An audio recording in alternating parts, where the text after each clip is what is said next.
Hello everyone, and welcome to some more horrific news. Okay, so a bit of trivia popped up and I thought we'd take a look at it.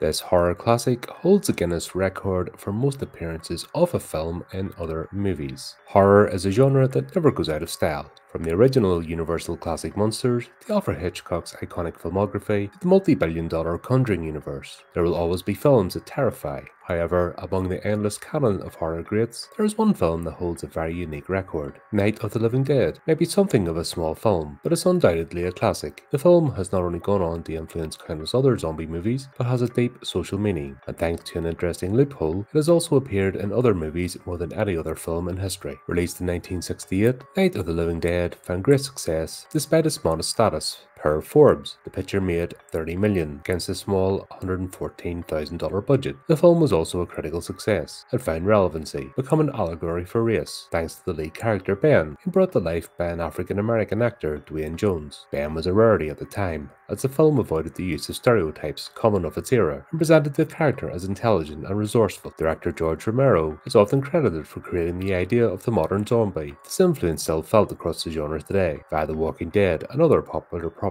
But influence is not the only way the entertainment industry has continued to honour the picture. Night of the Living Dead has remained the cornerstone film, not only for its success or its larger franchise, but because of its various appearances in other pictures. According to the Guinness World Records, pieces and sections of Night of the Living Dead have appeared in 129 movies as of January 2024. Among the most notable clips of the picture have been featured in Halloween 2, Christiane F., Fade to Black, Proof, and Stir of Echoes. However, these appearances weren't necessarily due to the affection of various filmmakers. As explained by York University, the movie's original distributor, the Walter Reed Organization, failed to properly register the picture's copyright. The movie was originally going to be called Night of the Flesh Eaters, but the Reed Organization decided to change the name to avoid confusion with 1964's The Flesh Eaters. During the name change process, the distributor failed to add the copyright indicator to the new title, which, according to the US Copyright Act of 1909, was a necessity. Thanks to the failure, the picture accidentally entered the public domain. This mistake allowed other filmmakers to feature clips of Night of the Living Dead without having to pay its creators. While this negligent accident may not be profitable, it does allow the horror classic's legacy to live on. It continues to not only appear in various other films and documentaries, but decades after its release, Night of the Living Dead remains one of the most influential and important pieces of horror ever created. Night of the Living Dead has done more than just appear in several films over the years. It's influenced many, and is even credited with birthing the existence of a few as well. The film, of course, had a high-profile 1990 remake and follow-up films, Dawn of the Dead in 2004 and Day of the Dead. But besides its own franchise and spin-off, some of the most beloved horror flicks ever made do indeed owe their existence to the picture. According to BuzzFeed News, 1981's The Evil Dead was heavily influenced by Romero's classic. The Kandarian demon and the Deadites closely resemble the ghouls of Night of the Living Dead. The publication also notes the tonal similarities between the movies. Both Night of the Living Dead and The Evil Dead mix horror and comedy throughout. The Evil Dead's director Sam Raimi would famously go on to make this a popular trope in many of his films, something born from Romero's own approach. Lord of the Rings and King Kong legend Peter Jackson was also inspired by Romero's seminal films as well. Early in his career, Jackson directed Dead Alive. The entry is one of the zombie genre's bloodiest films, not to mention most comical. It also contains many similarities to Night of the Living Dead, including the design of its zombies and horror elements. Perhaps the most famous example, though, is 2002's Cabin Fever. Eli Roth directly credited Romero's film for inspiring the picture and borrowed some iconic story elements to create the movie. Despite being a low-budget production, the film was incredibly successful and reinvented the zombie genre with effects that are still being felt today. In addition to its social relevance, the picture's Guinness World Record status may be something of a mistake, but that has helped keep the movie in the minds of horror fans everywhere. And that is it.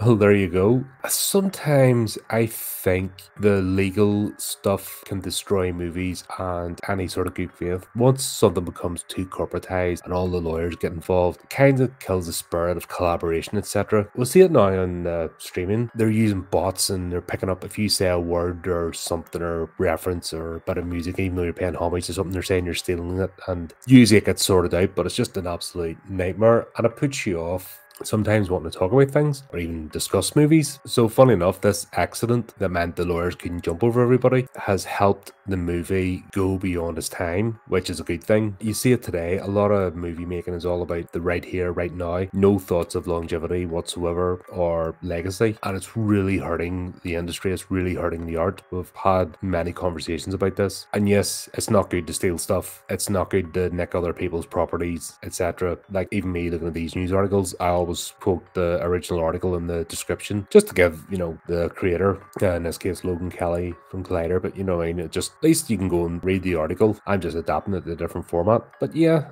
sometimes these happy little accidents can turn out for the best. Not always, but it's nice to see when it does. Like realistically, if it hadn't been for that loophole that gave other people the freedom to go, we'll stick this in. Think of all the TV shows as well. Probably haven't counted that. Creepshow, for example, has featured Night of the Living Dead in quite a few other episodes and transposed characters in, which is always fun. But once again, it's opening that movie up to a new generation. People go, oh, what's that movie? And then they go and watch it, and then, oh, that was brilliant, fantastic, let's go. So there you go, wee bit of trivia, something a bit different. Hope you enjoyed it. Let me know what you think. And until next time, keep up to date with the channel, do the technical things, and remember to keep it creepy, keep it horrific.